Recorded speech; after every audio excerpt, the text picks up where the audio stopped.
But sober winds blow cold across the Sussex plains. Two kings prepare for destiny on Senelac's fateful ground. The Norman claim to England burns through William's veins, while Harold stands with shield wall firm, the Anglo-Saxon crown. The banners wave like a winter's breath, the horses stamp and snort. 10,000 men in armor wait beneath the autumn sky. The Norman Duke has crossed the sea to claim what he'd been taught, and Harold's English warriors know that one of them must die. The sun rises on Hastings like a blood-red morning light, as Norman cavalry charges with the thunder of the earth. But English axes wielded true repel the mounted might, and shield walls hold like granite, they won't yield for all it's worth. The Normans fain retreat to tread the Saxon line, and some break rank to follow.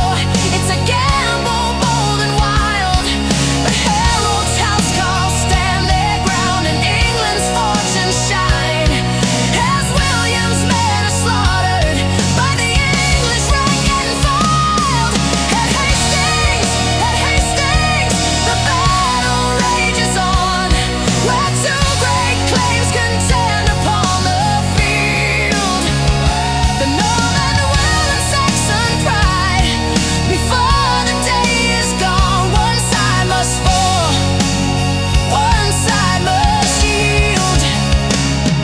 At Hastings, the turning of the age, when England's fate was written in the blood upon the stage.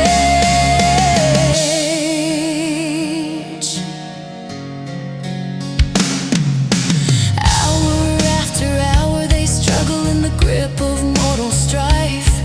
The archers rain their arrows down in waves across the plain. The cavalry charge forward, but the English sell their life. Each foot of ground is paid for with the mountain of the slain. But as the afternoon grows long and shadows start to creep, an arrow flies through autumn air. Some say it found its mark. King Harold falls, his golden banner crumbles at his feet, and England's greatest warrior king falls silent in the dark. With their king struck down, the Saxon lines begin to break. The shield wall crumbles slowly like a fortress made of sand.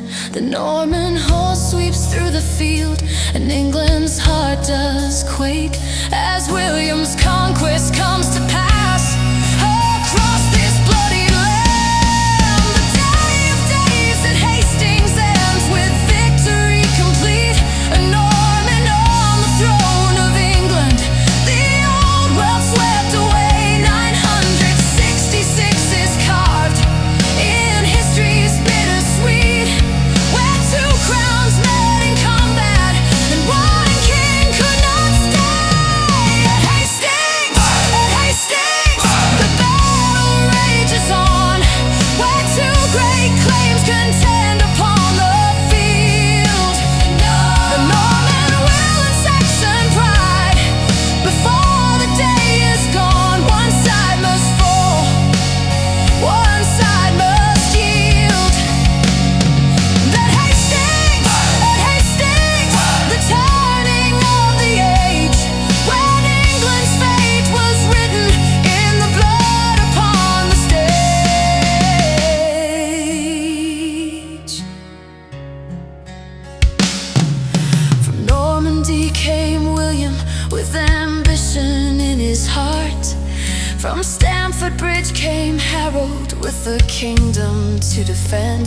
They met upon the Sussex hills, they tore the nation apart, and one man's death would mean another's reign would never end. The sons of Godwin fell that day, the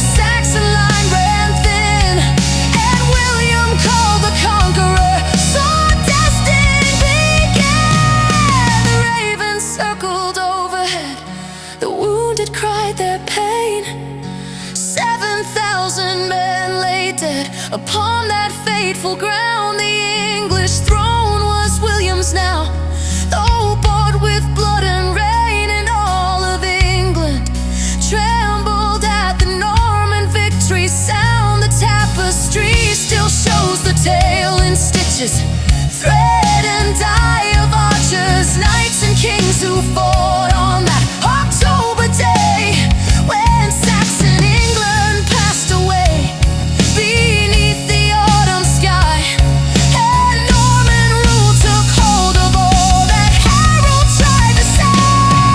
At Hastings, the greatest battle told, where kingdoms clashed and empires rose from one decisive fight.